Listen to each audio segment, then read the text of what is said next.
6 na po ng umaga o 47 na po pala. Napakabilis ng panahon. 18 na kagad ng Agosto. Oo. Mo, lagpas kalahati na kagad, Monica. Oo, nasa ano na tayo, third quarter of the year. Ang bilis ng panahon. Alam mo ba yung kinakanta nila, Minyo? Hindi eh. Narinig ko nga medyo sumasabay ka. Kapanahunan mo ba yan? Hindi ko naintindihan yung kanta. Pero magaling lang. Mga kapanahunan ba nila yan? Gusto ko malaman kung ano yung title nun eh. Baka may gusto ipahiwating si Minyong na hindi maintindihan. Oo, meron daw ipapaalam kay Kuya. Ano kaya yan? Alam mo, may pakiramdam ako kung ano yan. Kasi nung isang araw na si Kuya ang umupo dito, parang medyo nabanggit niya yan. Kasi kung mananatili ka naman, Pipe, di mo express yung gusto mong sabihin. Mamaya ikwento mo sa akin ano yung sagot sa'yo, di ba? Oo, pero uusapan nila dyan sa punta. Kay Minyong, bahala ka na. Magandang umaga po mga sambahangi. Ito'y araw po ng Huwebes. 18 na po ng Agosto 2016. Sa ngalan po ni Kuya Daniel Razon. Ako si Jun Suriao. Ako naman si Monica Veralio. Narito na po ang mga humahataw na balita ngayong umaga. Mga nagawa ni Pangulong Duterte sa unang 50 araw sa panunungkulan iuulat sa bayan ngayong araw. Senator Leila De Lima inakusahang nakinabang sa narco money. Mga pahayag ni Pangulong Duterte, character assassination ayon sa mambabatas. Ilang rebel detainee pansamantalang pinalaya upang makadalos sa muling pagsisimula ng formal peace talks sa Oslo, Norway sa Sabado. Pag-amyenda sa Labor Code nais isulong ng DOLE bilang solusyon sa kontraktualisasyon. Supply ng tubig ng Maynilad posibleng maibalik na sa normal bukas. Mga biktima ng landslide sa Baguio City, tinulungan ng UNTV at Members Church of God International. Sa detalye po ng mga balita, iulat ng Malacanang ngayong araw ang mga nagawa ni Pangulong Rodrigo Duterte sa unang 50 araw na panunungkulan ng Chief Executive. Ayon kay Presidential Spokesperson Secretary Ernesto Abella, ilan sa mga highlight ng special presentation ang mga positibong pagbabago sa law and order, ugnayang panlabas ng bansa, ekonomiya, infrastruktura, transportasyon at iba pa. Kasabay nito ay lulunsad din ang isang interactive page sa President website na naglalaman ng mga unang araw ng Pangulo sa Malacanang. Ipalalabas ito sa People's Television o PTV4 mamayang alas 12 ng tanghali. Nakalaya na ang ilang rebel detainee matapos payagang makapagpiyansa upang makadalo sa muling pagbubukas ng usapang pangkapayapaan sa pagitan ng pamahalaan at mga rebelding grupo na gaganapin sa Oslo, Norway sa susunod na linggo. Kabilang dito si Concha Araneta Bukala, ang sole representative ng Western Visayas National Democratic Front of the Philippines o NDFP at 4 na iba pa.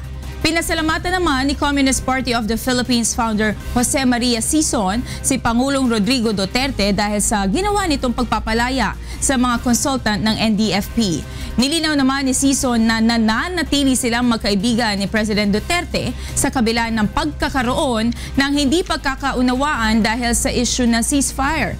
Tiniyak din ng CPP founding chairman na patuloy siya makikipag-ugnayan sa Pangulo habang isinasagawa ang usapang pangkapayapaan upang matiyak na magiging matagumpay ito. Isa pang Indonesian kidnap victim ng bandidong grupong Abu Sayyaf ang nakatakas kahapon. Ayon sa Western Mindanao Command ng Armed Forces of the Philippines, bandang alas 4:30 ng hapon kahapon nang matagpuan ng tropa ng militar sa barangay Buwal, Luok Sulu ang biktima na nagpakilala lamang sa pangalang Ismail. Ayon sa biktima, siya ang chief officer ng Tugboat Charles na dinukot ng bandidong ASG kasama ang 5 iba pa noong June 23 sa karagatang malapit sa Philippine border. Isa sa ilalim muna sa medical examination ang biktima bago i-turn over sa otoridad. Una lang natagpuan sa lugar ang isa sa mga crew member ni Ismail na si Muhammad Saifan. Sa iba pang balita, bibigyang prioridad ng House Committee on Public Information ang pagpasa ng Freedom of Information Bill. Narito ang hataw na balita ni Grace Cassie. Susubukan ng House Committee on Public Information na maipasa sa mababang kapulungan ng Kongreso ang Freedom of Information Bill bago matapos ang taon. Ayon kay ACT Teachers Party List Representative Antonio Tinio, chairman ng komite, malaki ang tsansa na maipasa ito sa ilalim ng 17th Congress. Lalo't mismo ang Pangulong Duterte ay sang-ayon dito at naglabas ng executive order upang agad itong maipatupad. Napakalaki ng tsansa, posibilidad na magkakaroon na tayo ng Freedom of Information Act within the 17th Congress. Tiniyak ng kongresista na hindi watered-down version ang kanilang isa sa batas. In the past Congress, we voted no at the committee level to the substitute bill on the Freedom of Information Act precisely because we thought there were far too many exceptions inserted by Malacanang in the so-called Malacanang version. Sa ngayon, nakahain na rin sa Senado ang FOI bill at hinihintay na lamang na masimulan ang pagdinig ukol dito. Ang FOI bill ay ang panukalang batas na magbibigay ng access sa publiko na makita ang mga transaksyong pinapasok ng gobyerno sa lahat ng kanilang mga proyekto, maliban na lamang sa mga impormasyon na maaaring magdulot ng banta sa seguridad ng bansa at ng mamamayan. 27 taon na ang nakalipas mula ng unang ihain ng FOI bill sa Kongreso at hanggang ngayon ay hindi pa rin ito naisa sa batas. Grace Casen, UNTV News and Rescue, House of Representatives. Hindi lahat ng mga tumanggap ng pera nitong nakaraang halalan ay ibinoto ang kandidatong nagbigay ng salapi sa kanila. Batay po yan sa survey ng Pulse Asia. Narito ang hataw na balita ni Victor Cozare.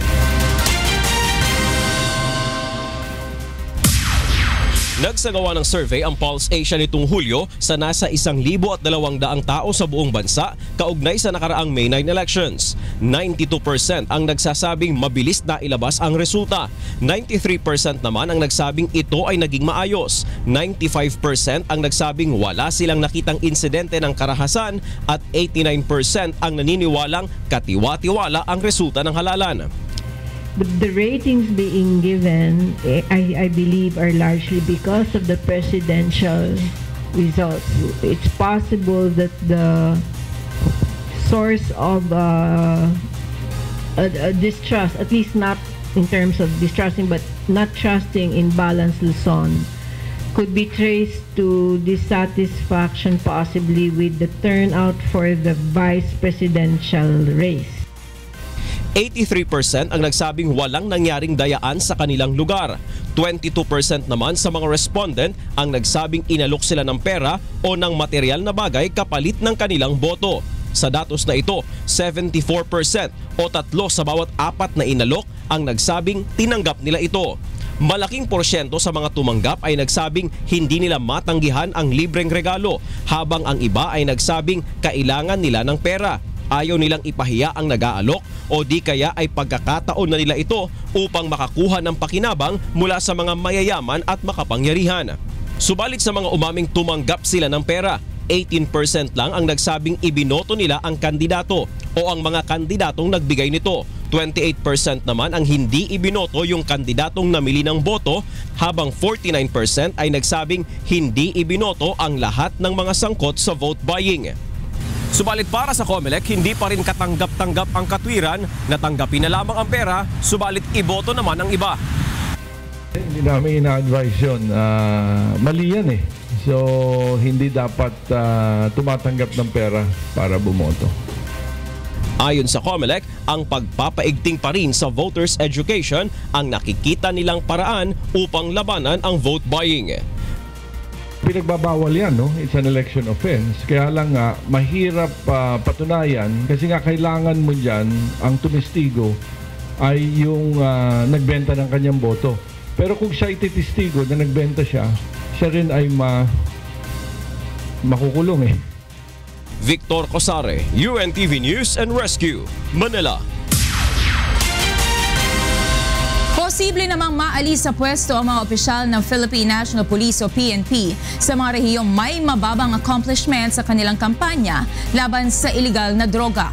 Narito ang hataw na balita ni Lea Ilagan.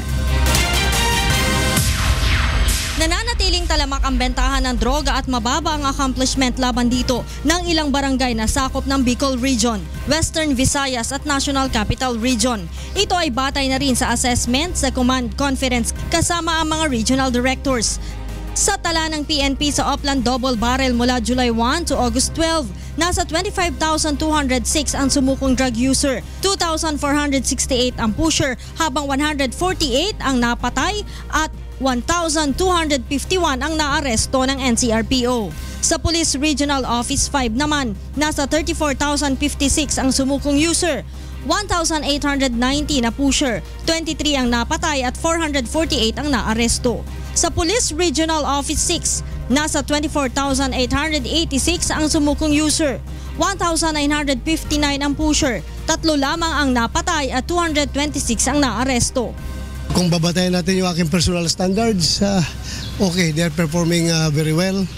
But still, kung babatayin natin yung standard talaga ng 6 months, some of them are lagging behind. Some of them are lagging behind, so they have to up tempo their efforts. Otherwise, magkatanggalan ito. Bunsod nito, pinaalalahanan ni PNP Chief Police Director General Ronald De La Rosa ang mga regional director na paghusayan ang kanilang trabaho. We are already almost 2 months less from our 6-month time frame, di ba? So, bawas na yung 2 buwan. Baka gagahulin tayo sa oras. Kaya ang advice ko sa kanila is double time, triple time their efforts para maging successful kami sa aming gera laban sa droga. Nagbabala rin si General De La Rosa sa mga barangay officials na hindi nakikipagtulungan sa mga pulis sa kampanya laban sa iligal na droga. Kasunod ito ng resulta ng isinagawang drug mapping at drug profiling kung saan talamak pa rin ang droga sa ilang barangay at walang sumusuko. Leia Ilagan, UNTV News and Rescue Camp Crame. Patay ang 3 pinaghinalaang pushers sa magkahiwalay na bypass operation sa Bulacan. Samantala, isang lalaki na umano'y sumuko na sa kampanya ng pamahalaan laban sa iligal na droga ang natagpo ang patay sa Santa Rosa, Laguna kahapon. Narito ang hatol na balita ni Bernard Dadis. Sa Laguna, nakabulagta at wala ng buhay nang makita ng mga residente sa daang bakal diktado sa Santa Rosa ang isang lalaki. Ayon sa mga residente, nakarinig sila ng sunod-sunod na putok ng baril sa lugar kung saan natagpuan ang biktima na kinilalang si Marlon Mantes, 46 anyos. Ayon sa kanila, maaaring ang 4 na lalaki na nakasuot ng bonnet na kanilang namataan ang bumaril sa lalaki. Ngayon yung 4 doon. Ngayon, siguro ibig sabihin nila hindi ako naalis kaya pinuntahan na ako. Hoy! Pasok sa loob. Eh di, kabado na ako. Pasok na ako dito na nagiliran na ako. Nakaganyan na ako. Sinarado ko to. Maya puto ka na. Kilala umano si Mantes na mga ngalakal ng basura sa lugar. Ayon sa mga kaanak ng biktima, sumuko na ito sa Oplan Tukhang ng PNP at nangakong hindi nagagamit ng iligal na droga. Nakuha sa bulsa ng biktima ang 1 pakete ng hinihinalang shabu. At sa Bulacan, patay ang 2 drug pusher na kinilalang si Rodrigo Tubig alias Rod at si Gilberto Enriquez alias Ambo matapos umanong manlaban sa bypass operations ng PNP sa barangay Tambubong, Bocaue. Nakuha sa mga suspect ang isang kalibre 48 baril, isang granada at mga pakete ng pinaghihinalaang shabu. Dati nang sumuko ang 2 suspect sa Oplan Tukhang, subalit nagtuloy-tuloy pa rin umano ang mga ito sa paggamit ng iligal na droga. Samantala, patay rin ang isang drug pusher na kinilalang si Elmer Boluso alias Bordado, 51 anyos ng barangay Giho, San Jose del Monte City. Napatay ito matapos manlaban sa mga pulis gamit ang kalibre 38 na baril. Ayon sa mga otoridad, kilalang drug den ang bahay ng suspect kung saan nakumpiska ang mga 6 na sachet ng hinihinalang shabu at mga drug paraphernalia. Tagal na ho. Ilang beses na ho nakulong eh. Sinabihan na ho na maglubay na para umayos na yung buhay. Ayaw pa rin. Yung nakaraan no, nagbebenta ako kaso lang, hindi ko pa alam kung nagtutuloy-tuloy pa. Yun talagang sakit nun, naging matigas yung ulo. Naaresto naman ng mga otoridad ang 2 drug pusher sa isinagawang buy-bust sa Hagunoy. Kinilala mga suspect na sina Luciano Laderas alias Sunny at Romeo Baluyot alias Bobby. Nakuha sa mga suspect ang iba't ibang drug paraphernalias at pera na nagkakahalaga ng 80,000 pesos. Bernard Dadis, UNTV News and Rescue, Philippines. Pinagbabaril ang isang barangay kagawad na planong tumakbo bilang kapitan sa darating na barangay election sa Quezon City kagabi. May hataw na balita si Reynante Ponte, live. Magandang umaga, Reynante. Yes, magandang umaga Monica at sa ating mga kasangbahay. Mabilis na isinugod sa ospital ng kanyang mga kaanak ang isang barangay kagawad sa barangay Masambong sa Quezon City matapos pagbabarili ng hindi pa nakikilalang suspect pasado alas 9 kagabi. Kinilala ang biktima na si Kagawad Juni Tafan na pauwi na sana sa kanilang tahanan nang mangyari ang insidente. Sa inisyal na investigasyon ng mga otoridad, pagbaba nito sa kanyang sasakyan sa tapat ng kanilang bahay ay doon na pinagbabaril ang biktima ng riding in tandem. Ilang sandali, Monica, ay dumating naman ang isa pang nakamotorsiklo at muling pinagbabaril ang biktima. Natagpuan sa crime scene ng nasa siyam na basyo ng bala ng kalibre 45 at 5 basyo ng 9mm. Ayon sa ilang kasama nito na barangay official, posibleng politika ang motibo sa pamamaril dahil tatakbo ito bilang kapitan ng kanilang lugar sa darating na barangay election sa Oktubre. Ito din ang naging karibal ng incumbent barangay captain na si Ramon G. Veloso Jr. noong nakaraang mga eleksyon, ngunit natalo ito. Patuloy pa nga Monica na inoobserbahan sa ospital ang biktima at tinitingnan na din ng mga otoridad ang CCTV ng barangay para makatulong sa kanilang investigasyon. Yan muna ang balita. Balik sa iyo, Monica. Maraming salamat sa iyo, Reynante Ponte. Live na nag-uulat mula sa Quezon City. Patay ang 3 drug pusher sa 2 magkahiwalay na buy-bust operation sa Maynila kagabi. May hataw na balita si Jericho Albano, live. Morning, Jericho. Good morning, June. Hindi nga nakaligtas ang 2 drug pusher sa Pandacan, Maynila matapos ngang manlaban sa isinagawang buy-bust operation ng mga tauhan ng Manila Police Station 10 pasado alas 8 kagabi. Nanlaban umano ang 2 sa mga operatibang nagpanggap na bibili ng 1,000 pisong halaga ng shabu sa madilim na bahagi ng riles ng tren sa Beata Street, Barangay 838, Pandacan. Kinilala ang mga napatay na suspect na sina Danny Lorente alias Dantoy at Paul Lester Lorenzo alias Ete. Ayon kay Police Superintendent Emery Abating ng Manila Police Station 10, matagal nang minaman-manan ng mga otoridad ang 2 dahil sa hindi matigil na illegal na aktibidad. Na-recover sa mga itong 238 na kalibre ng baril at ilang gramo ng shabu. Samantala, patay din ang isang drug pusher na kabilang sa 150 drug personalities ng Police Station 1 sa Building 7, Barangay 101, Tondo, Maynila, mag-alas 12 kagabi. Nanlaban din umano ang suspect na kinilalang si Rolando Bangayan alias Ronron sa mga pulis na nagpanggap na bibili ng 5,000 halaga ng shabu. Una umano itong nagpaputok sa mga operatiba nang makahalata itong mga pulis ang kanyang katransaksyon. Na-recover sa suspect ang isang 38 na kalibre ng baril at ilang pakete ng shabu. Kabilang si Ronron sa drug watch list ng mga otoridad na sumuko na nung nakaraang buwan sa Oplan Tokhang. Dati na rin itong nahuli ng mga otoridad dahil sa illegal na droga. June, yan muna ang ating balita mula rito sa Maynila. Maraming salamat, Jericho Albano.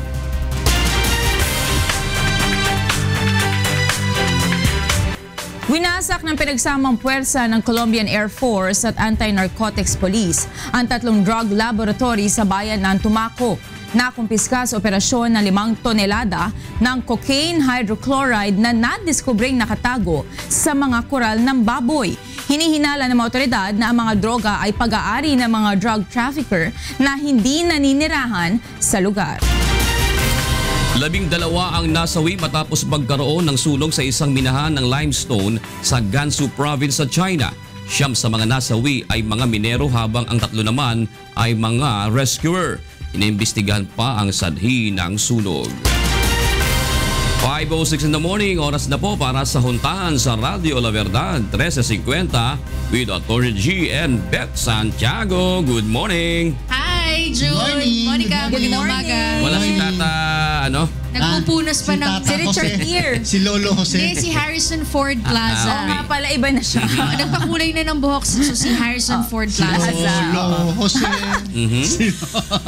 G, matindi kahapon yung sinabi ni Pangulong Duterte. It's character assassination, Attorney George. Immoral ka.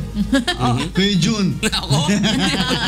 Parang ano lang yan, no? Parang Hindi ako nakilapang, linya sa pelikula yung mga, mga binitawan Palitan ng mga kahapon. salita. Oo. Hindi, pero ako sabi ko nga, iset aside natin yung personal na atake. That's too personal. Whether that is below the belt o masyadong mali sa ating panlasa. Yes. Sasabihin nyo unprofessional. Yes. Pero may nasabi kasi ang Pangulo na sa aking palagay, hindi dapat personal ang dating sa ating sa publiko. Yes. At yun yung issue na si Secretary Laila de Lima, si Senator Laila de Lima nga ba ay nakinabang sa narco-money.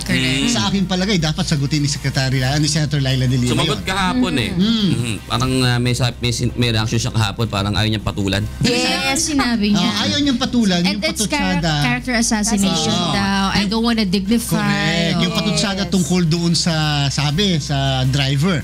Pero yung patutsada ng Pangulo tungkol sa nakikinabang sa narco-money, ibang usapan yun. Correct. Ibang usapan yun. Kaya sa akin dapat yun ang sagutin niya. Yes, I agree with Attorney Gino na may mga patutsada kasi si Pangulo na parang medyo below the belt nga. In fact, parang first time ko, ewan ko kung nakita nyo na, pero ako parang first time ko nakita si Senator De Lima na parang medyo teary-eyed. Oo, naiyak siya actually. Talagang naapektuhan siya dahil nga may mga too personal, at least for me na mga atake. Ay, di ba sabi nga ni President Digong ito yung mga bagay na siguradong iiyak siya. Mukha nga, malapit na. Pero sinabi naman ni General Bato na hindi galing sa kanila yung information. So may ibang source pa. At siyempre, panghuli sa issue yan, aabangan natin kung yung bang ataking yan ay makakaapekto sa kredibilidad ni Senator Laila kapag siya ay nag-conduct ng hearing sa Lunes. Senado. Kung ang magiging reaction ba sa kanya ng mga resource person ay may mataas pa rin na pagrespeto sa kanya at sa kanyang committee. At magiging mainit ba siya sa Lunes sa mga PNP officials? Okay. Siya ba ay medyo magiging moderate ang kanyang approach dahil sa apektado na siya sa issue na ito. Ayun. Timing Narito ang mga dapat abangan sa ikalawang paghataw ng mga balita. Senator Leila de Lima inakusahang nakinabang sa narco money. Mga pahayag ni Pangulong Duterte, character assassination ayon sa mambabatas. Pag-amyenda sa Labor Code na isisulong ng DOLE bilang solusyon sa kontraktualisasyon. Supply ng tubig ng Maynila posibleng maibalik na sa normal bukas. At mga biktima ng landslide sa Baguio City tinulungan ng UNTV at members Church of God International. Una po sa ating mga balita, tinawag na character assassination ni Senator Laila de Lima ang mga pahayag ni Pangulong Rodrigo Duterte kahapon kaugnay ng umano'y mga illegal niyang gawain. Narito ang hataw na balita ni Mirasol Abugadil. Noong nakaraang linggo ay nagbabala si Pangulong Rodrigo Duterte sa isang babaeng mambabatas na hindi aniya tumitigil sa pagtuligsa sa anti-illegal drug campaign ng pamahalaan na nagiging sanhi umano ng paglaganap ng extrajudicial killings. At kahapon sa kanyang talumpati sa ika-115 anibersaryo ng Philippine National Police, inihayag ng Pangulo ang umano'y illegal na gawain ng naturang mambabatas. And here is a senator complaining when one day I will tell you that her driver herself, who was her lover, was the one also collecting money for her during the campaign. Here is an immoral woman flaunting, well, of course, insofar as the wife of the driver was concerned, it's adultery. The intercept between Muntinlupa and the driver were far beyond making sure that somebody was involved. But in fairness, I would never say here that the driver gave the money to her. But by the looks of it, she has it. Bagamat hindi pinangalanan ng una, inihayag din ng Pangulo sa isinagawang press conference sa Ninoy Aquino International Airport kung sino ang kaniyang tinutukoy. You want to know the name? De Lima. Tinawag naman na character assassination ni Senator Laila De Lima ang mga pahayag ng Pangulo. I don't want to dignify that. First, I'm so surprised why the President has to resort to that. It's plain and simple character assassination. It's so foul. I cannot dignify that. Pangulo siya mahirap He's a professional, he's a lawyer, he's a public servant like me. So, respeto naman po. Tumanggi ng magbigay ng iba pang pahayag ang senadora at sinabing magpapatawag na lamang ito ng press conference ngayong araw. Mirasol Abugadil, UNTV News and Rescue, Quezon City. Handa naman si Pangulong Rodrigo Duterte na sumalang sa investigasyon ni Numan hinggil sa umano sa tumataas na bilang ng napapatay dahil sa illegal drugs campaign. Subalit sinabi nitong huwag isisi sa kanyang pamahalaan ang napapatay naman ng mga sindikato. Question din ng Pangulo ang United Nations sa pahayag nito ukol sa mga napapatay na drugs personalities sa Pilipinas. Hindi anya maigukumpara ang nasa 1,000 drug user na napatay sa mga operasyon dahil sa nasiraan na ng bait at ng laban sa mga pulis kumpara naman sa maraming kababaihan, kabataan at matatanda na nabibiktima ng sari-saring krimen tulad ng terorismo. Narito ang pahayag ni Pangulong Rodrigo Roa Duterte. There are about just 1,000.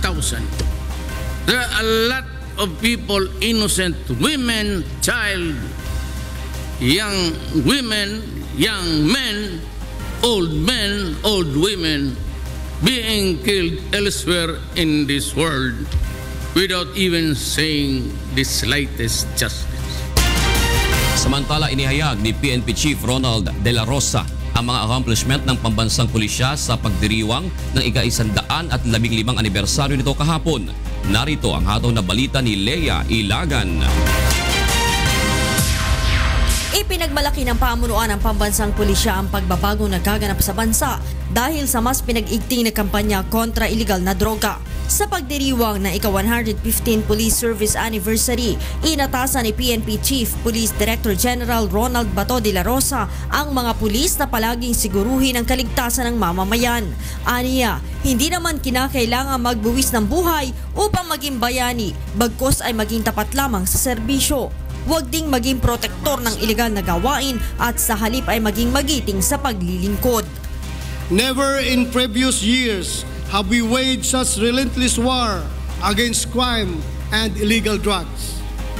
And never in the PNP's recent history have we awakened such fervor from among our men and women to risk life and limb to save our youth and the rest of our countrymen from the vicious claws of the illegal drug menace. Ipinagmalaki rin ni Chief PNP ang magandang resulta ng Oplan Tukhang at Double Barrel laban sa illegal drugs. Patuloy din ang kanilang internal cleansing kung saan 18 police officer na sangkot sa illegal drug operations ang natanggal na sa serbisyo. Hinikayat din ito ang lahat ng pulis na sumabay sa mabuting pagbabago.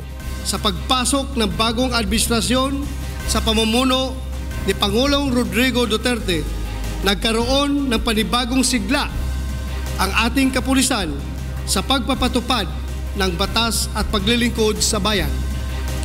Nagising muli sa ating mga puso ang matinding pagmamahal sa bayan at paggalang sa watawat. Muli ring nagpasalamat si General Bato sa patuloy na suporta ng Pangulo at ng taong bayan sa pambansang pulisya. Leia Ilagan, UNTV News and Rescue, Camp Crame. Matapos makakuha ng tinatayang nasa 4 na milyong hinihinalang shabu sa Cebu City Jail at Cebu Provincial Detention Center noong weekend, giniba na kahapon ng mga kubol sa loob ng detention facility. Narito ang hataw na balita ni Gladys Tuwag. na mga kubol ang ginibang raw sa loob ng Cebu City Jail. Ito ay upang maiwasan na paglagyan ito ng mga kontrabando at iligal na droga. May mo umugong kaning mga area usa sa mataguan nila sa ilang mga mga contrabands munong kinanglan siyang i-demolish good. Kay anang allegation nga anay manulod diri para magsuyop, pwede nilang gamiton ng mga rooms adto dito musuyop nga dili makita sa uban nilang kauban nga inmates. Noong Sabado ay mahigit 4 na milyong piso at tinatayang nasa 88 gramo ng hinihinalang shabu ang nakumpiska sa isinagawang Oplan Greyhound sa loob ng Cebu City Jail o CCJ at Cebu Provincial Detention and Rehabilitation Center. Dahil dito, mas mahigpit na seguridad ang ipinatutupad ngayon ng Bureau of Jail Management and Penology o BJMP. Pagsunod sa marching order sa atong OIC, si General Barreto, ug sa pagtuman sa sugo sa atong mahal nga presidente, ato diyong implement ang pagbungkag sa illegal drugs sulod sa facility sa jail.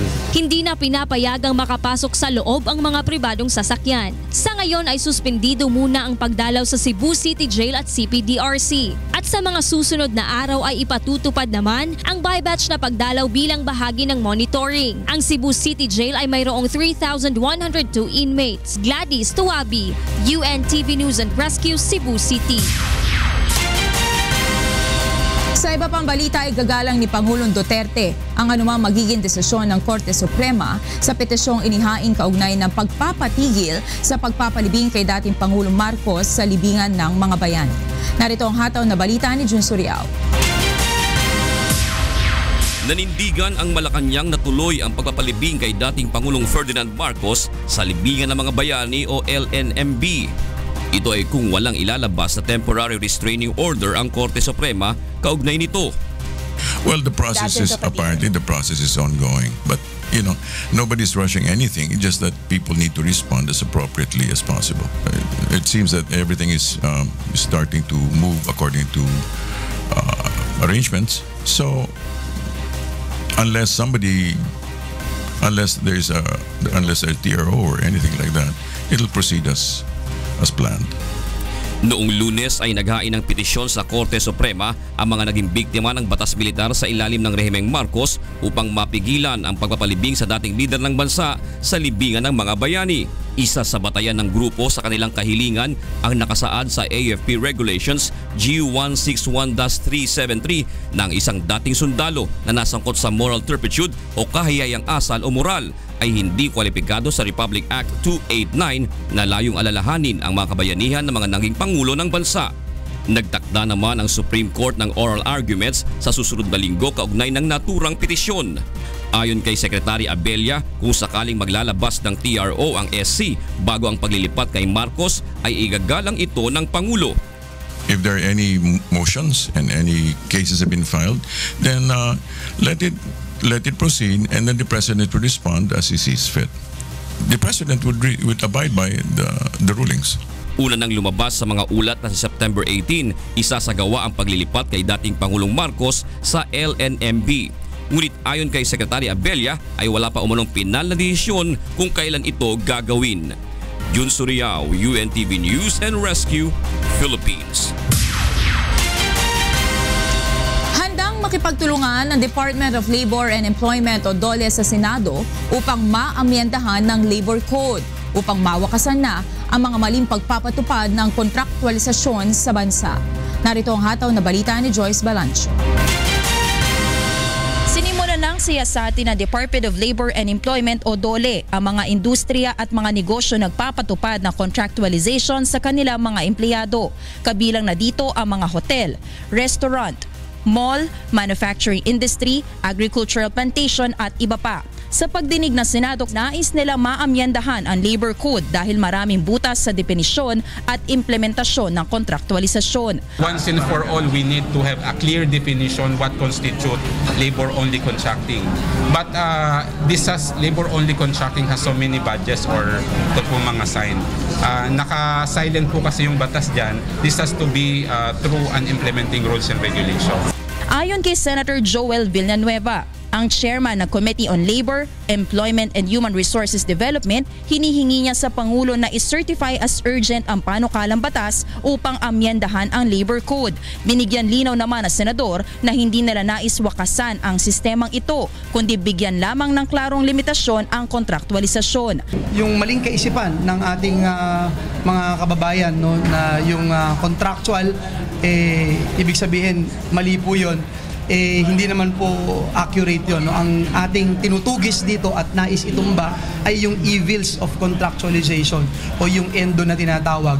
I-hire ka after 5 months o 6 months, tatanggalin ka. Pagkatapos, i-hire ka ulit, the same job description, the same person. Nais din ng DOLE na bigyan ng ngipin ang labor code dahil sa ngayon walang nakalagay na probisyon na penalty sa mga lumalabag na industriya sa batas. So kanina po sa committee hearing, na-raise naman po that at most the penalty is for the principal to be ordered to regularize workers at bayaran po yung mga sahod po ng mga manggagawa. But at present, wala po siyang penalty either in the form of fine o yung criminal penalty for that matter. Sa ngayon, habang sinasagawa ng DOLE ang inspeksyon sa mga umunay lumalabag sa labor code, patuloy rin nilang pinag-aaralan ang ilang pang-pwedeng amyendahan upang mabigyan ng security of tenure at tamang mga benepisyo ang mga manggagawa. Nilinaw naman ni Senator Joel Villanueva na hindi layunin ng Senate inquiry na ipatigil ang paglago ng mga negosyo at pataasin ang unemployment rate sa bansa, kundi upang ayusin lang ang sistema ng employment upang mas marami pang trabaho ang mabuo at mabigyan ng mas magandang working conditions ang mga manggagawa. Joyce Balancio, UNTV News and Rescue, Senate of the Philippines. Inaasahang mababalik na sa normal bukas ang supply ng tubig sa mga customer ng Maynilad Water Services. Narito ang hataw na balita ni Yoshiko Sata.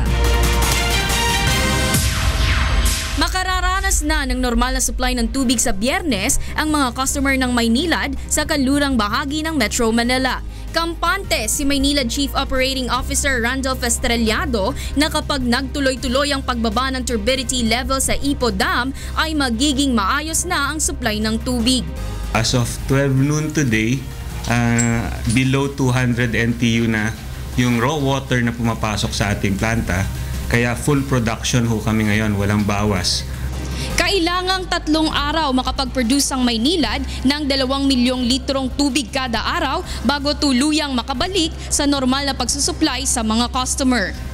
Kasalukuyang ring pinupuno ang Bagbag Reservoir. Ayon sa Maynilad, nakararanas pa rin ngayon ng mahinang supply ng tubig ang mga residente na nasa matataas na lugar sa kanlurang bahagi ng Metro Manila. Kabilang na ang mga nasa Quezon City, Valenzuela at Maynila, partikular na ang Sampaloc, Quiapo, San Miguel, Santa Cruz at Santa Mesa. Apektado rin ang Caloocan, Parañaque, Pasay, Navotas, Muntinlupa, Malabon, Makati at Las Piñas. Kabilang rin sa apektado ng mahina at paputol-putol na supply ng tubig ang Cavite, partikular na ang Imus, Cavite City, Noveleta, Rosario, Kawit at Bacoor. Nagsimulang magkaroon ng problema ang Maynilad sa water supply noong Sabado at Linggo dahil sa walang hupang mga pag-ulan buhat ng habagat na nagparumi naman sa tubig na nagmumula sa Ipo Watershed. Yoshiko Sata, UNTV News and Rescue, Quezon City. Hindi pa rin madaanan ng ilang kalsada sa Benguet dahil sa epekto ng habagat. Samantala, tumaas naman ang presyo ng ilang mga gulay na nagmula sa Cordillera Administrative Region. May hataw na balita si Grace Doctolero live. Grace, maganda.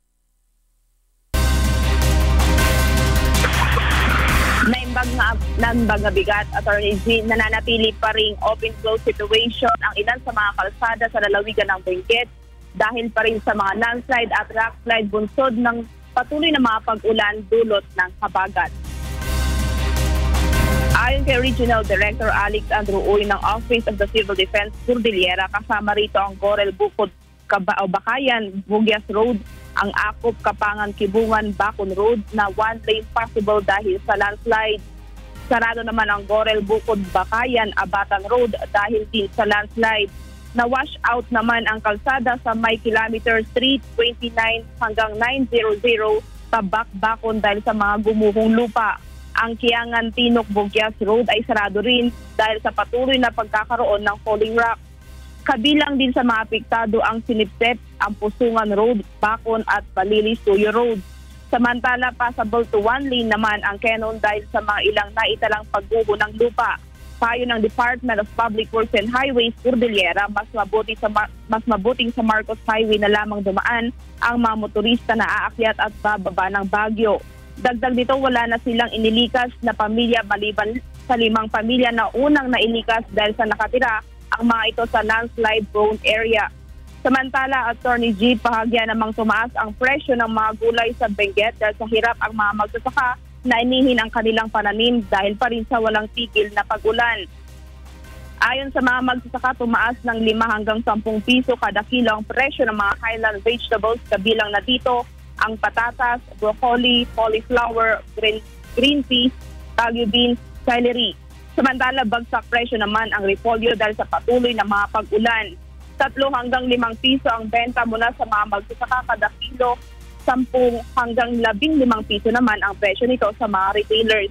Gayon pa man, normal pa rin ang volume ng mga gulay at bilang ng mga buyers sa La Trinidad Trading Post. Yan muna ang update live dito sa Baguio City. Balik sa iyo, Attorney G. Maraming salamat, Grace Doctolero, nagre-report ng live mula sa Baguio City. Samantala, nasa red alert status pa rin ang National Disaster Risk Reduction and Management Council o NDRRMC dahil sa patuloy na mga pag-ulan dulot ng hanging habagat. Maigting naman ang pagbabantay sa mga lugar sa bansa na posibleng may banta ng landslide.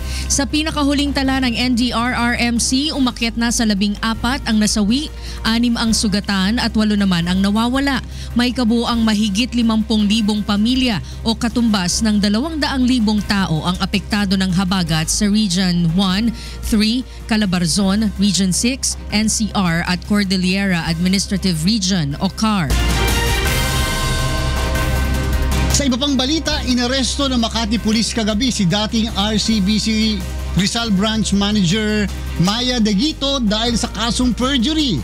Nakakuha naman ito ng release order mula sa korte ngunit hindi pa rin nakalaya dahil sa kakulangan ng dokumento. May hataw na balita si Reynante Ponte live. Ray, good morning. Okay na. Yes, good morning Attorney G at sa ating mga kasambahay at good morning Kuya. Inilabas bandang 10:30 kagabi ng Regional Trial Court ang release order para kay dating RCBC Branch Manager Maya Deguito sa kasong perjury. Ngunit sa kabila ng release order, Attorney G, ay ni RTC Judge Remy Belvendia ng Pasay City, hindi pa pinahintulutan ng Makati Central Police Station na makalaya si Deguito dahil sa kakulangan ng mga dokumento. Dumating din sa istasyon ng pulis ang abogado ni Deguito na si Attorney Ferdy Topacio at sinabi dito na kulang pa ng prosecutor's resolution at information ang kanilang papeles. Inaresto si Deguito kahapon ng hapon sa Makati City sa kasong perjury na may piyansang 6,000 piso at kasulukuyang nakapiit sa Makati Central Police Station. Matatandaan nga, Attorney G, na si Deguito ang isa sa mga idinadawit sa malakihang money laundering scam kung saan nalimas ang 69 na milyong dolyar sa bangko ng Bank of Bangladesh. Inaasahan naman na inaasahan naman mamaya Attorney G ay mapapakawalan na si Deguito pag nakumpleto na ang mga dokumento sa kanyang release order. Yan muna ang latest live mula dito sa Makati City. Balik sa iyo, Attorney G. Maraming salamat, Reynante Ponte mula sa Makati City.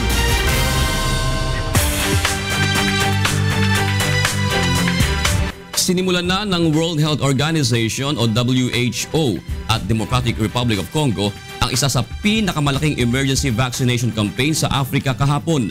Ito ay upang mapababa ang tumataas na kaso ng yellow fever sa bansa. Bahagi ng mass vaccination ang pagbibigay ng unang dose ng bakuna laban sa yellow fever sa Kinshasa City kung saan naitala ang mga unang kaso ng nakamamatay na sakit. Sa paliwanag ng mga WHO officials, ang unang shot ng bakuna ay makapagbibigay ng 1 taon sa halip na 10 taong immunity laban sa yellow fever. Inaasahan naman na makikinabang sa kampanya ang nasa 14 na milyong Congolese at Angolan population. Una nang nagdeklara ng yellow fever epidemic sa DRC noong Hunyo dahil sa pagkalat ng sakit na kumitil na ng nasa halos 400 katao simula noong Disyembre ng nakalipas na taon. Kritikal ng isang pasahero habang 12 pa ang nasugatan nang bumangga ang isang intercity train sa natumbang puno malapit sa Montpellier City sa France kahapon. Ayon sa ulat, bumibiyahe ang tren sa bilis na 140 km per hour nang biglang bumagsak ang isang puno dahil sa malakas na hailstorm. Tinatayang 50 pa sa nasa 200 pasahero ng tren ang ginagamot dahil sa mga tinamong minor injury. Alamin po muna natin ang magiging lagay ng panahon mula kay Ray Pelayo na nasa UNTV Weather Center.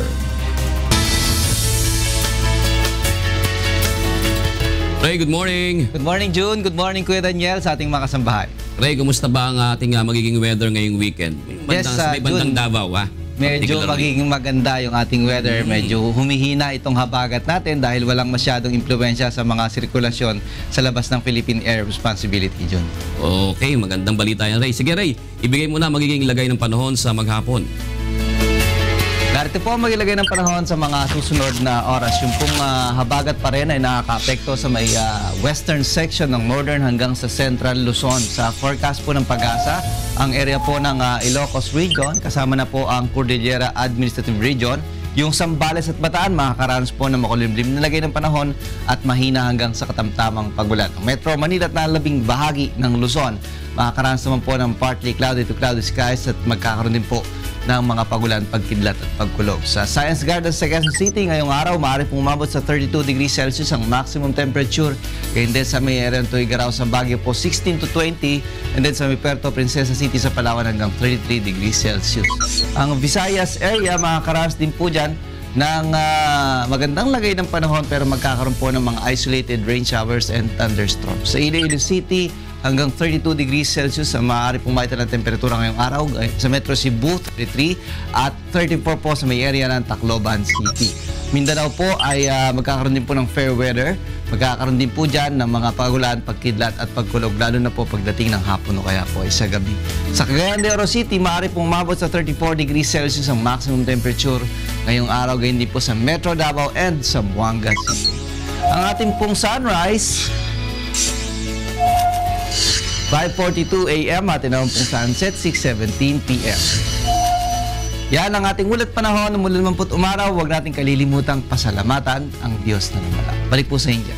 Ay, talagang salamat rin kasi yung Bataan pala at Zambales, Ray, talagang kumbaga mas okay na yung mga pag-ulan doon kasi baha doon, di ba, Ray? Yes, Jun, pero kung magpapatuloy na lalapit, meron kasi mga sirkulasyon ngayon sa labas ng Philippine Air Responsibility. May isang tropical depression at isang low pressure area. Ayon sa Pag-asa, kung ito ay medyo didikit pa ng konti sa Philippine Air Responsibility, baka by next week lumakas uli yung ating habagat. At dyan sa may area ng Zambales at Bataan, alam naman natin na magana sa tubig yung mga lupa dyan. So, konting ulan lang dyan, possible na magkaroon talaga ng pagbaha at landslide. Okay, maraming salamat, Ray Pelayo. Hindi kami nakauwi ng Bataan Oo nga dahil maulan. Kaya sana this weekend, malay mo. Para sa mga karagdagang balita, bumisita lamang po sa aming website na www.untvweb.com. Samantala, narito na po ang mga balitang dapat niyong abangan sa ikatlong paghataw ng mga balita. 2 biktima ng hit and run sa San Pedro, Laguna, tinulungan ng UNTV News and Rescue Team. NDFP consultants na nakulong, pansamantalang pinalaya upang dumalo sa peace talks. Kingdom of Saudi Arabia sasagutin ang pagpapauwi sa mga stranded overseas Filipino workers. Hari ng Saudi, may alok na trabaho sa mga Filipino migrant worker. At mga biktima ng landslide sa Baguio City, tinulungan ng programang Serbisyong Kasangbahay. Nirespondihan ng UNTV News and Rescue Team ang 2 biktima ng hit and run sa San Pedro, Laguna. Narito ang ataw na balita ni Sherwin Pulubong. Tinulungan ng UNTV News and Rescue Team ang dalawang lalaki na nabangga umano ng isang motorsiklo sa National Highway ng Barangay Nueva, San Pedro, Laguna kahapon ng hapon. Nagtamo ng gasgas sa kanang binti ang biktima na si Ricky Villanueva, habang nagtamo naman ng paso at gasgas rin sa kanang binti si Norberto de la Cruz. Ayon kay Villanueva, patawid siya sa kalsada ng mabangga ng motorsiklo, habang si de la Cruz naman ay natumba kasama ng kanyang sinasakyang motorsiklo matapos mahagi ng tumatakas na driver ng Mio Sport. Nakatakbo daw, kaya tinawag ko po sa aming kasama sa Binyang, sa Kabuyaw, sa Santa Rosa, para po mahuli po yung pagkakagawa na. Matapos manapata ng pangunang lunas ng UNTV News and Rescue ang mga biktima, ay tumanggi ng magpadala ang mga ito sa ospital. Sherwin Kulubong, UNTV News and Rescue, Laguna.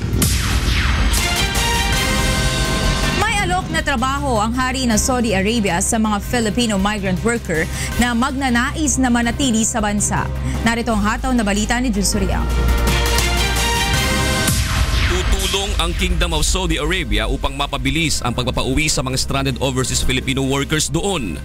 Ayon kay Labor Secretary Silvestre Bello III, isa rito ay ang pag-aalis sa mga penalty sa mga nag-expire na passport at visa. Sasagutin din ng hari ng Saudi Arabia ang pamasahe ng ating mga migrant worker na nagnanais makauwi. Yun, isang malaking bagay yun na inanok sa atin. Bibilan na lang ng tickets yung ating mga migrant workers or maaaring mag-charter sila ng yung Saudi Airlines o kaya Emirates, gano'n. Bukod rito, may alok pang trabaho ang hari ng Saudi Arabia sa mga Filipino workers na nagnais pang manatili roon. Una nang nagpahayag ng pagnanais makauwi ng Pilipinas ang mahigit 400 stranded OFWs, samantalang ang iba ay humiling naman na makalipat sa ibang kumpanya. Kasi unang-una, alamin muna namin kung sino yung gusto umuwi. At saka yung meron din kasing alok ang hari ng Saudi na may mga job openings ngayon dito doon sa Saudi. Baka meron tayong mga migrant workers na pipiliin nila na makakuha ulit ng panibagong trabaho. Samantala kahapon kasama ang humanitarian team ay binisita ni Secretary Bello ang mahigit 700 OFW sa dalawang kampo sa Riyadh upang iabot ang tulong pinansyal mula sa pamahalaan. Jun Suriao, UNTV News and Rescue, Philippines. Sa iba pang balita, pansamantalang lang nakalaya ang ilan sa mga political prisoner na magsisilbing consultant ng National Democratic Front of the Philippines o NDFP sa muling pagbubukas ng usapang pangkapayapaan ngayong buwan. Narito ang hataw na balita ni Lane Moreno. Pinasalamatan ni Communist Party of the Philippines founder at NDFP Chief Political Consultant Jose Maria Sison si Pangulong Rodrigo Duterte dahil sa pansamantalang pagpapalaya sa mga rebel detainee upang makadalo sa peace negotiations sa Oslo, Norway.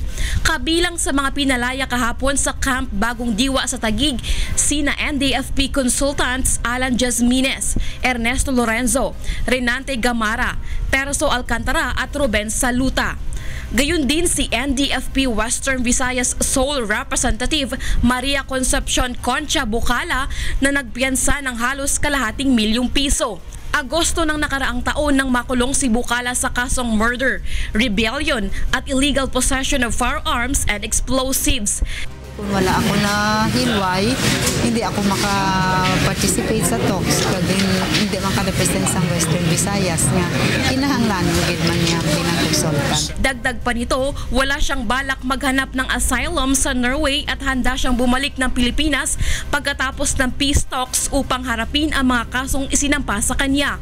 Hindi ko red combat fighter, so I will not seek asylum. Una nang tiniyak ng Pangulo sa mga abogado ng NDFP na pansamantalang makalalaya ang lahat ng political prisoner na dadalo sa usaping pangkapayapaan. Ayon kay GPH Peace Panel Chairman and Labor Secretary Silvestre Bello III, magsisimula ang formal peace negotiations sa August 22 hanggang 26. Well, yung tungkol sa possibility na hahaba, depende yan sa daloy ng pag-usap. Kung meron pang mga issues na hindi na-resolve, maaaring magkakaroon ng extension. Lalaine Moreno, UNTV News and Rescue, Iloilo. Silipin muna natin ang sitwasyon ng trapiko sa mga oras na ito. Mula kay Joanne Nano, live. Magandang umaga, Joanne. Magandang umaga sa iyo, Monica. Magandang umaga sa lahat ng ating mga kasambahay. Magandang umaga kay Kuya Daniel. Muli nating alamin ang sitwasyon sa mga lansangan sa mga oras na ito para sa kapakanan ng ating mga kasambahay na babiyahe patungo sa kanilang mga trabaho, gayon din yung mga papasok sa kanilang mga eskwelahan. Unahin natin dito sa may EDSA PhilAm kung ang ating pong mga kasambahay ay babiyahe po patungo sa may Quezon Avenue, Kamuning at dyan sa may Cubao area. Sa ngayon ay maluwag pa ang sitwasyon ng trapiko both in north and southbound area. Puntahan naman natin ang EDSA Bagong Baryo. Ang nakikita nyo po sa inyong mga TV screen, ito po yung mga sasakyan na papunta dyan sa may monumento. Sa ngayon ay light traffic pa po ang nararanasan dyan ng ating mga motorista. Habang ang kabilang bahagi naman po ng kalsada, ito naman po yung mga papunta dyan sa may area ng Balintawa. Kung sila po ay mamamalengke, wala pa rin magiging problema ang ating mga kasambahay dahil tuloy-tuloy pa rin ang usad ng mga sasakyan sa lugar na yan. Samantala sa may lugar naman po ng Shaw Boulevard, itong mga papunta ng Kalentong, sa mga oras na ito ay wala pa rin magiging problema ang ating mga motorista dahil tuloy-tuloy pa rin ang daloy ng mga sasakyan sa lugar na yan. Habang ang kabilang bahagi naman po, ito naman yung mga babiyahe patungo dyan sa may EDSA Crossing. Sa ngayon ay maluwag pa rin ang sitwasyon ng trapiko. Sa may area naman ng EDSA Muñoz, itong mga papunta sa Balintawak Market, so kung ating mga kasambahay ay mamamalengke, sa ngayon ay maluwag pa rin at tuloy-tuloy pa rin ang daloy ng mga sasakyan. At yung kabilang bahagi naman, kung sila ay patungo doon sa mga commuter na pupunta dito sa may MRT North Avenue, sa ngayon ay makararanas sila ng unti-unting pagbagal ng usad ng mga sasakyan.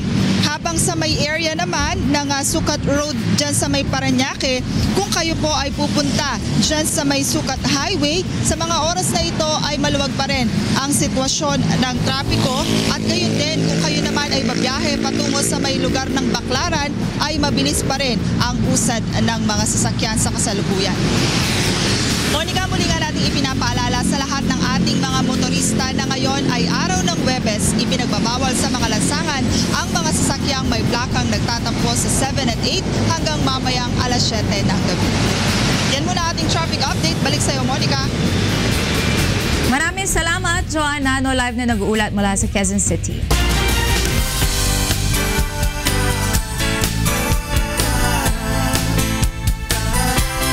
Halos 30 residente po na biktima ng landslide sa isang barangay sa Baguio City ang tinulungan ng programang Serbisyong Kasangbahay, katuwang po ang Members Church of God International. Narito ang ato na balita ni Mirasol Abugadil. Lunes ng gabi nang gumuho ang lupa sa isang bahagi ng Barangay Gisad Surong, Purok 3 sa Baguio City. Dahil dito, 5 pamilya na katumbas ng 27 individual ang nawala ng tahanan at pansamantala munang nanunuluyan sa kanilang mga kaanak at kapitbahay. Ayon sa kapitan ng barangay, delikado pang bumalik sa lugar dahil sa posibilidad ng muling pagguho ng lupa dahil sa nararanasang pag-ulan. Agad namang nagbigay ng tulong sa mga biktima ng landslide ang programang Serbisyong Kasangbahay, katuwang ang Members Church of God International. 5 kilo ng bigas, mga delata, tinapay, biskwit at iba pa ang ibinigay ng grupo sa bawat apektadong pamilya. Gusto ko pong magpasalamat sa nangunguna po kay Brother Daniel Rason at kay Brother Eli Soriano po. Malaking tulong na po yung pinamahagi nyo sa amin. Hindi po namin maibabalik ito sa pamamaraan na lang po sa dasal na bahala na po ang Diyos na magbalik sa inyo. Salamat sa lahat po ng tulong ninyo. Hindi ko po inaasahan na ganito po. Kayo lang ang kauna-unahan na media with the staff of Brother Eli na tumulong sa amin.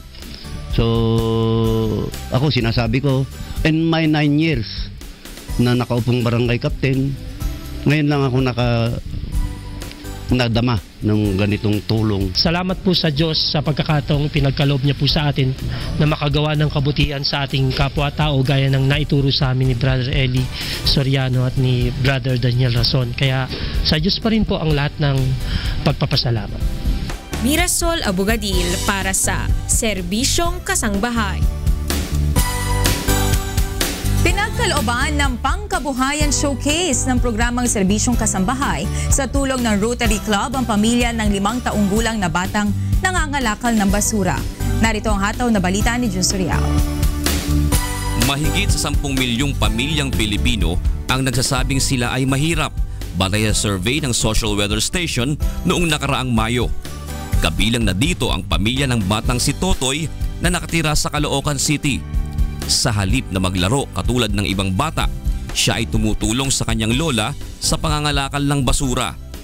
Ulila na si Totoy sa ama at sanggol pa lamang nang iwan siya ng kanyang ina. Lumaki siya sa pangangalaga ng kanyang lola kasama ang kanyang mga kapatid na 7 at 7 taong gulang. Nakakatuwa ho itong bata na ito dahil masayahin din at ika nga'y positive siya kahit na medyo mahirap ang kanilang kalagayan. Ngayon po sa awa ng Diyos sa pakipagtulungan naman ng Rotary Club lalo na po ni Eren Tumali na co-host natin noong araw po na yan na ating i-feature at pinakilala sa inyo si Toy Toy, nakapag-abot naman tayo ng tulong sa kanila kasama. Isang pangkabuhayan showcase ang handog ng programang Serbisyong Kasangbahay katuwang ang Rotary Club sa pamilya ni Totoy. Ito ay upang magkaroon sila ng mas maayos na mapagkakakitaan. Lubos naman ang pasalamat ng pamilya ni Totoy sa munting regalong kanilang tinanggap. Jun Soriao para sa Serbisyong Kasangbahay. Toy, ano si Toy Toy? Itoy pala yun. Oo. Pero nakakatawa ka siya kahapon ha? Oo, nakapanood ka na sa Kamuning Bakery sila, ng pamilya niya. Binigyan siya ng pangkabuhay. Bili mo, 5 taong gulang tumutulong na sa kanyang lola. At saka hindi pa sa tulong dahil mangangalakal ng basura. Yes, Imagine mo at that very young age, basura yung kanyang kinalakhan. So nakakalungkot. Buti na lang talaga natulungan. Diba? Okay, para naman po sa ating balitang sports, kasama natin si Rina Villamor.